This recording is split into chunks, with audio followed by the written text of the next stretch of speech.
For more recipes, conversation, DIYs for kids, don't forget to subscribe to our channel and hit the bell icon so you never miss a video from Kidsstoppress.com. Hello and welcome to KSP TV. Really excited today because we have somebody who's revolutionized dance in the country, none other than the legendary Shiamak Davar. Thank you so much.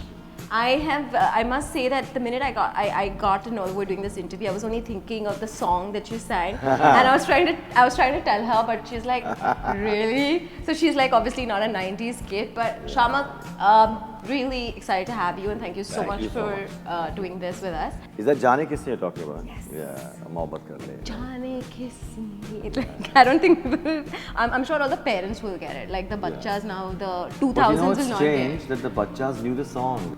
Okay, so everybody knows the legend Shiamak Davar, right? I want to know Shiamak the kid.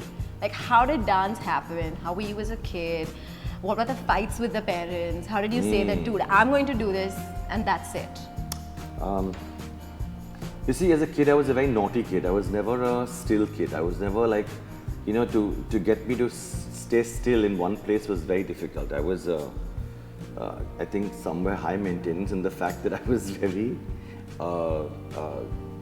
I don't know, I was always wanting to dance and sing and play the piano, and there was nothing like dance at that time or singing that was ever taken seriously.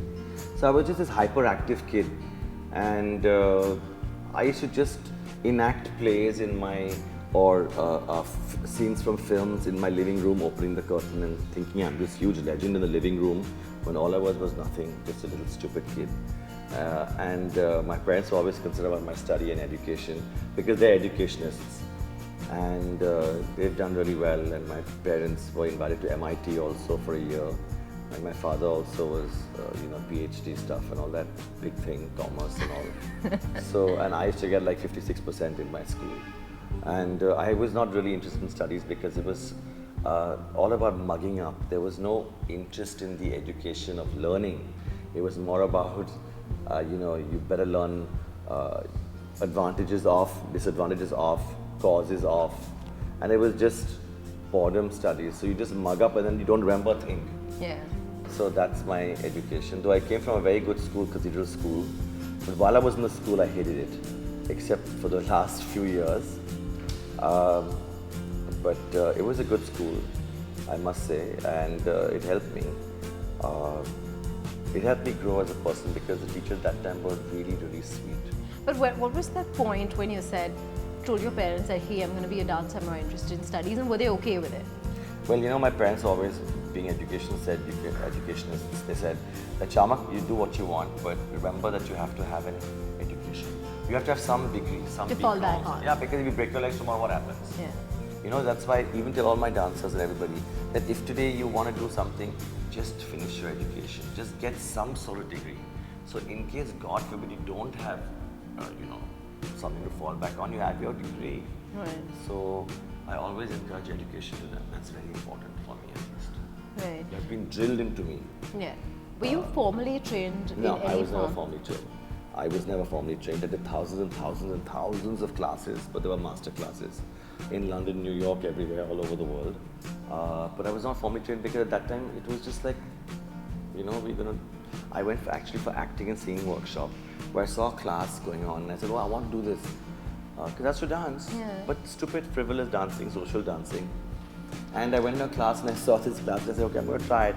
I tried it and the teacher said, please come in the front and demonstrate. And this is my first class and I had no idea how to do a combination. You know, they're called sequences or routines or whatever, when you do things like step together and blah, blah, blah, blah. And I had not done that. I was doing freestyle stuff.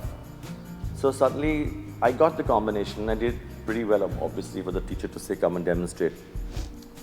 So teacher told me after class, he said, obviously you've got a lot of training. I said, no, I've had no training at all. He said, but that's strange because you look like a person who's got training. So then I said, sorry sir, I won't lie, but I've not got any training. And that's how it started. And then I said, okay, I'll do more classes, and that led. Was that like a tipping point? You'd say that I think I have something in me That's the time I thought dance was not so frivolous as it's made out to be. because dancing was just going to parties and dancing in discos at Studio 29 or Cellars or places like that, which now are non-existent. You feel we were a more focused lot. No, we were damn focused. Yeah. Exactly. We didn't have any sort of distraction. We had right? no distraction. We had nothing. We had no access. No access to anything. Correct. Access to the internet we didn't have. We had access to nothing. Even television was just what we got. Right. Here we have the most phenomenal stuff like Netflix and Amazon, which is phenomenal for me at least. And I love those parts of the technology, I the love that part. digitalization. I just love that part. But otherwise, we used to go and play Chor Police, or used to play games, board games, and we used to do Dabba Aspire. We used to do all these kind of outdoor games. We used to go and I used to play tennis a lot and golf because my father's a golf. He was very good in golf. So I used to play a lot of golf and I used to play a lot of badminton. I was very good in squash, but more so I was very good in tennis because tennis was my favorite game. How has dance really helped you as a person? Like, what do you feel that it adds to the children, to your students, to yourself? I think dance gave me a lot of confidence. Success gave me confidence. But more than that is when I was depressed and unhappy and I danced, I don't know, as you say, your stress hormones and your dopamine levels go up and your feel-good hormones start working and serotonin and all that, but it really heals me. Thank you so much, Shiamak. It's been an absolute pleasure and wish you all the very best.